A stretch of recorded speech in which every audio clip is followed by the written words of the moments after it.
వెనక ఉంది వారి యొక్క అండదండలు అందించినటువంటి పెద్దలు కాబట్టి వచ్చే ఎన్నికల్లో 10కి 10 నియోజకవర్గాలు జనసేన కూటమిని గెలవబోతున్నది ఈ సందర్భంగా మీ అందరి సమక్షంలో ప్రకటిస్తాము.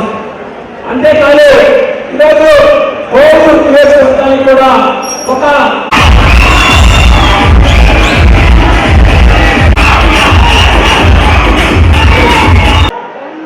మొదట ఆలస్యంగా వచ్చినందుకు క్షమించండి. నేను హైదరాబాద్ పోయి డైరెక్ట్గా రావడం జరిగింది.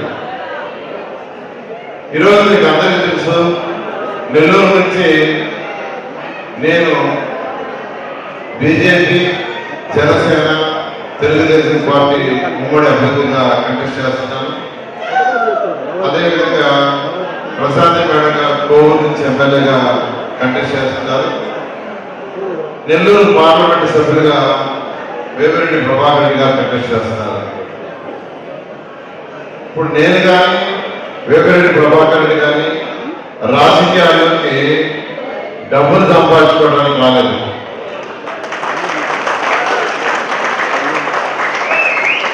డబ్బులు సంపాదించుకోవాలంటే ఉండే వ్యాపారాల్లో చేసుకుంటే కొన్ని డబ్బులు వస్తాయి.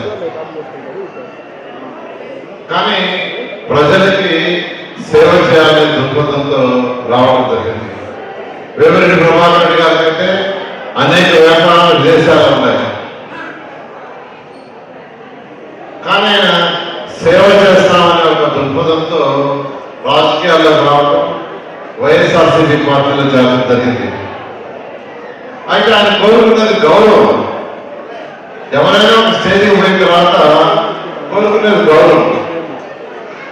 ఈరోజు నాకు ఎన్ని అడ్డంకులు వచ్చినా 1993 నుంచి చంద్రబాబు నాయుడు గారితో ఉన్నా. ఈ 5 సంవత్సరాలు నాకు వచ్చిన అడ్డంకులు మీకు అన్ని తెలుసు. వాళ్ళు పెట్టిన కేసులు అన్నీ. కానీ అన్ని కేసులు పెట్టినా నేను దక్కలేదంటే నాకు ఆయన ఇచ్చిన గౌరవమే. ఈరోజు చంద్రబాబు నాయుడు గారు నాకు ఇచ్చింది గౌరవమే. అదేవిధంగా వేమిరెడ్డి ప్రభాకర్ రెడ్డి గారు కూడా వైసీపీలో అలాంటి గౌరవం ఉంటుందని జాగ్రత్త జరిగింది. కానీ ఆయనకు ఆ గౌరవం దక్కల. మనం ప్రజాస్వామ్యంలో ఉన్నాం. ప్రజల చేత నాయకులు ఎన్నుకోబడతాం. 5 సంవత్సరాలకు ఒకసారి మళ్ళా తిరిగి నాయకులు ఎన్నుకుంటాం. ఈ 5 సంవత్సరాల్లో వాళ్ళ పరిపాలన సక్రమంగా చేస్తే మళ్ళా వాళ్ళు ఎన్నుకుంటాం. పరిపాలన సక్రమంగా చేయకుండా వాళ్ళు దించేసుకో ఎన్నుకుంటాం. జగన్మోహన్ రెడ్డి గారికి 175 సీట్లకు 150 ఇచ్చారు. ఇచ్చిన తర్వాత ఆయన కళ్ళు నెత్తికెక్కినాయి. ప్రజాస్వామ్యాన్ని మర్చిపోయాడు. అంతా రావాలని గెలిచారు, నేను చెప్పిందే వేదం అనే స్థితికి వచ్చాడు. ప్రజాస్వామ్యానికి కుదరదు. మనం ప్రజాస్వామ్యంలో ఉన్నాం. అందుకని ఈ రాష్ట్రంలో ఎక్కడ పట్టినా ఒకటే, వైఎస్ఆర్సీపీ పార్టీ దిగిపోతుంది. ఎందుకంటే వేమిరెడ్డి ప్రభాకర్ రెడ్డి లాంటి వాళ్ళు ఆ పార్టీ నుంచి బయటకు వచ్చారంటే నిజంగా వాళ్ళ దురదృష్టం, మన అదృష్టం.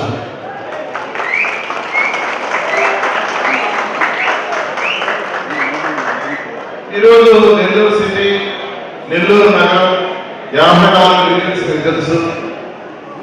2014లో నేను ఎక్కడా కంటెస్ట్ చేయాల, ఎవరిని ఓట్లు అడగల. తెలుగుదేశం పార్టీకి చేసిన సేవ కాదు. ఆ రోజు ముఖ్యమంత్రి నారా చంద్రబాబు గారు నన్ను డైరెక్ట్ క్యాబినెట్ లో తీసుకున్నారు. అయితే నాకు ఒక మంత్రి ఆపర్చునిటీ ఇవ్వటం, నెల్లూరులో పుట్టి నెల్లూరులో పెరిగినందుకు నెల్లూరుకి ఏదైనా చేయాలనే ఉద్దేశంతో నాకు ఆ రోజు ముఖ్యమంత్రిగా ఉన్న చంద్రబాబు నాయుడు గారితో చదువుతో కావచ్చు, అసోసియేషన్ కావచ్చు, దాంతో వాళ్ళని ఫండ్స్ అడిగిన కనుక ఎంత లేదు అందించారు 5,240 కోట్లు ఇవ్వడం. దాంతో నెల్లూరుని దోమలు లేని నగరంగా చేయాలని 550 కోట్లతో ప్రాజెక్ట్ అయినా చేశాం.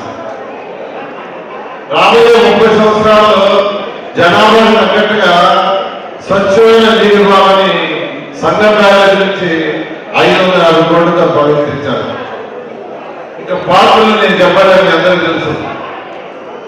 రోడ్లు ఎండ్ దుమ్ము లేని నెల్లూరు నగరం కావాలని ఎండ్ రోడ్లు వేసాం. నెక్లెస్ రోడ్ హైదరాబాద్ మహానగరానికి నెక్లెస్ రోడ్ ఉంటే మనకి నెక్లెస్ రోడ్ ఉండదని సమావేశాల పక్కన నెక్లెస్ రోడ్ డిజైన్ చేశాం.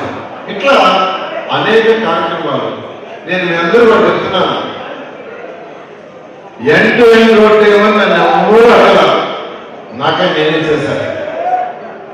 దోమల్ని నగరం చేయడానికి 550 కోట్లు ఎవరు చేయవల్ల నాకే నేనే చేశాను.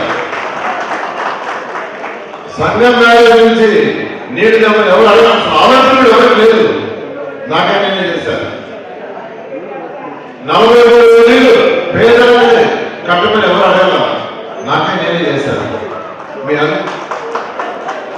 మీ అందరికీ నేను చెప్తున్నాను, నెల్లూరులో ఏదైతే 5,240 కోట్లతో చేశానో నన్ను ఎవ్వరూ అడగలేదు.